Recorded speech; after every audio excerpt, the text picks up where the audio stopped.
Hi students. In the last class, we were discussing about various types of chemical reactions. Today, we are going to discuss other type of chemical reaction. Can you say the various types of reactions that we have learned? Yeah, first one, combination, very good. Second one, decomposition. Decompositions of three types, which are there? Thermal decomposition, then electrical decomposition, very good. Then photochemical reaction. Then third one, displacement. Fourth one, double displacement. And fifth one is the oxidation and reduction. Oxidation and reduction.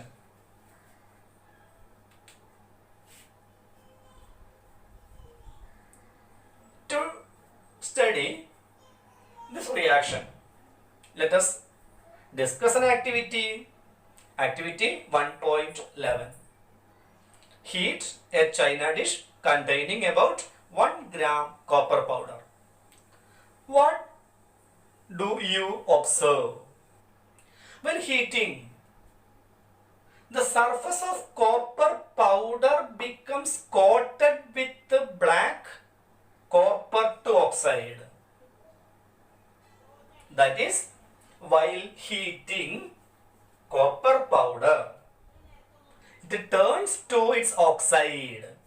Cu plus O2 give CuO, copper oxide. And the color of this copper oxide is black. That is why the color becomes black. Black colored copper oxide. And see,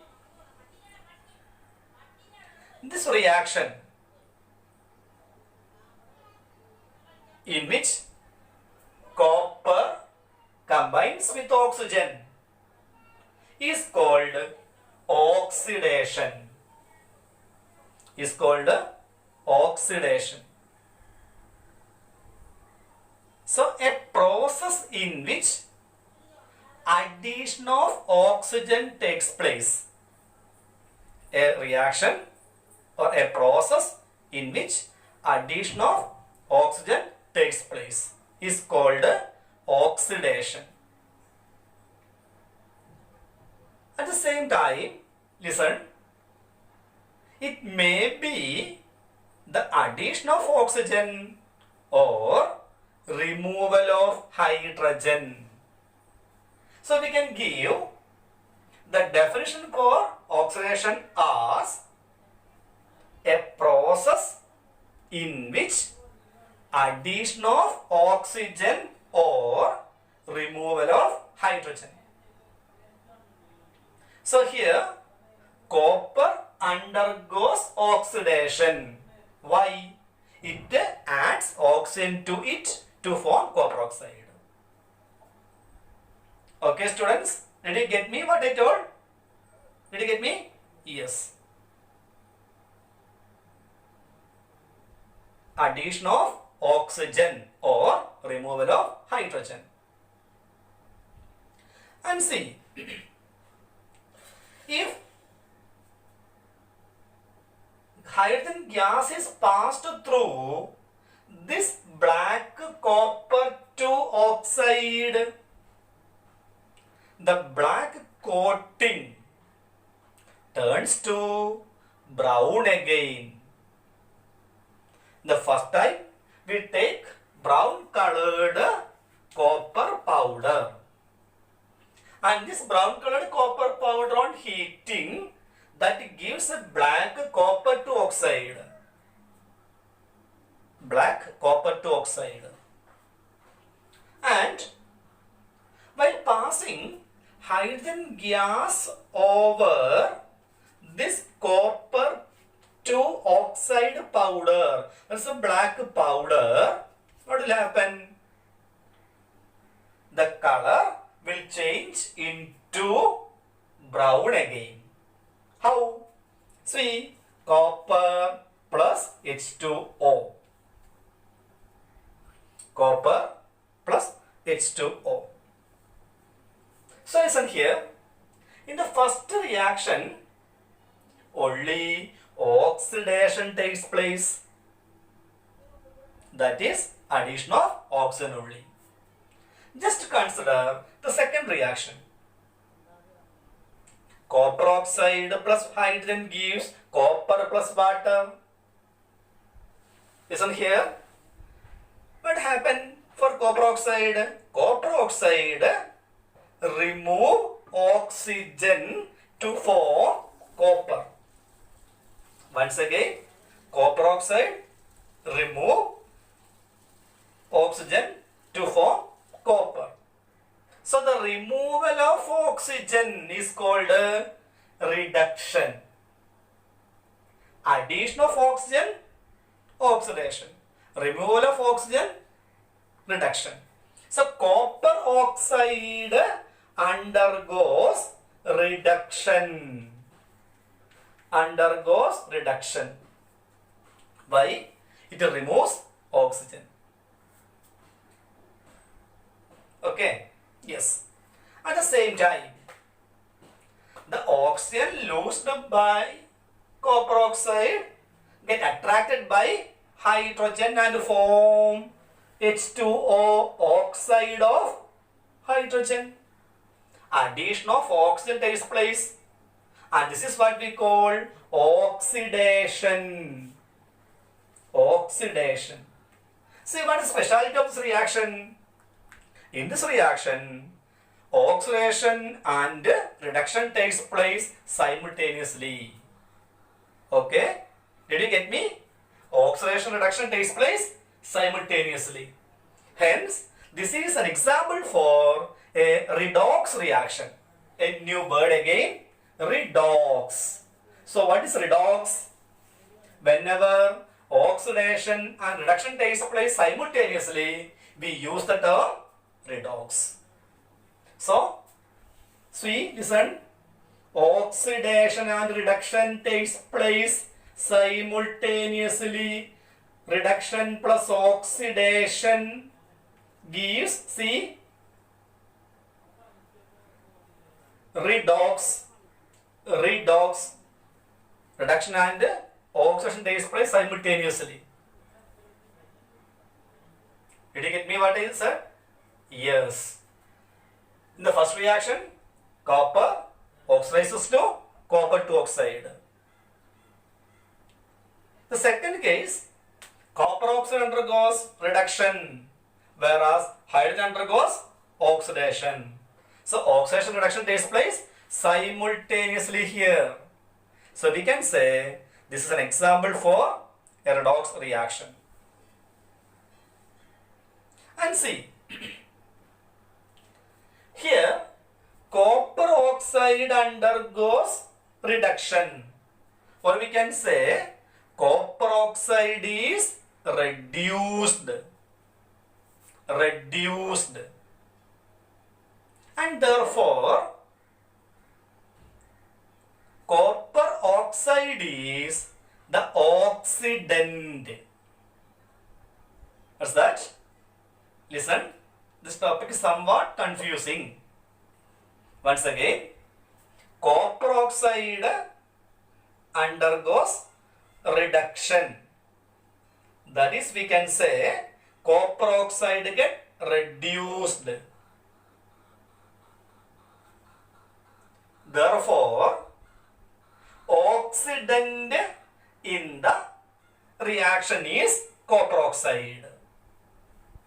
That is, oxidant always undergoes reduction. Did you get me? Oxidant always undergoes reduction. Then what about reductant? It will always undergoes oxidation. So in this reaction, H2O undergoes hydrogen undergoes oxidation. Or we can say hydrogen get oxidized. Hydrogen get oxidized. And see, hydrogen is the reductant. So here oxidant is copper oxide and reductant is hydrogen. Why? Yes, copper oxide undergoes reduction. That is why it is the oxidant. Any substance or species undergoes reduction is oxidant. Okay, the same way, what is reductant? The species, that is atom or group that undergoes oxidation is always reductant. Reductant undergoes oxidation and oxidant undergoes reduction. So easy to study. Okay? Did you get me what I said? Yes. Another example. Zinc oxide plus carbon. Zinc oxide plus carbon give zinc plus carbon monoxide. Can you say what are the reaction takes place, or is it a redox reaction? Let us check. Zinc oxide loses oxygen to form zinc. So we can say it undergoes reduction. Okay, reduction. Any doubt? No. Because it loses oxygen. And therefore, zinc oxide is the oxidant. Am I right? Yes, oxidant. Then what about carbon? Carbon gains oxygen to form carbon monoxide. So it undergoes oxidation. So here the reaction, it undergoes oxidation and reduction simultaneously. So we can say it is a redox reaction. And just identify oxidant and reductant is a reaction mixture. Which are they? Zinc oxide is the oxidant and carbon is the reductant. Carbon is the reductant. Did you get me what I told? Did you get me? Yes. And see, let's write one more example. MnO2 plus 4HCl gives MnCl2 plus 2H2O plus Cl2. MnO2 plus 4HCl gives MnCl2 plus 2H2O plus Cl2. Listen carefully. Here, I think this equation is not much easy like the other two equations. Can you say, is it a redox? Or what is the reaction takes place for each species? Listen once again. Listen. See, MnO2 changed to MnCl2. That is, manganese oxide loses oxygen and form MnCl2. So MnO2 undergoes reduction. Very good. Undergoes reduction, losing of oxygen. At the same time, What happened to HCl?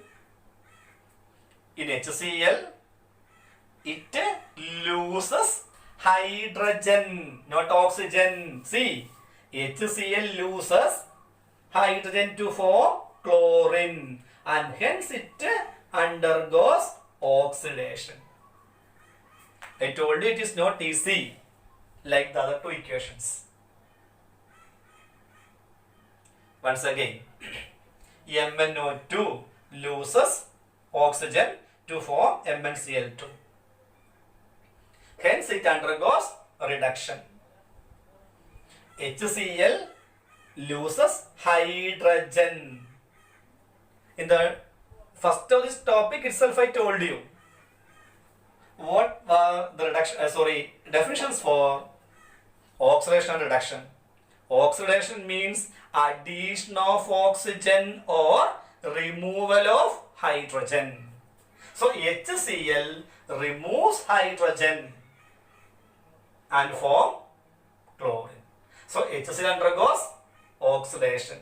Here the oxidation of HCl can be defined in terms of removal of hydrogen, not in the basis of oxygen.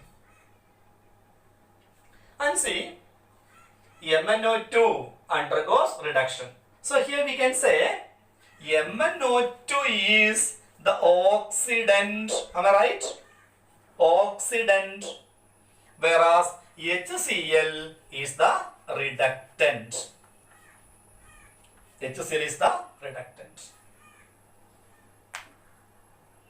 Okay? Do you get me? Yes. I hope this topic is okay for you. Thank you.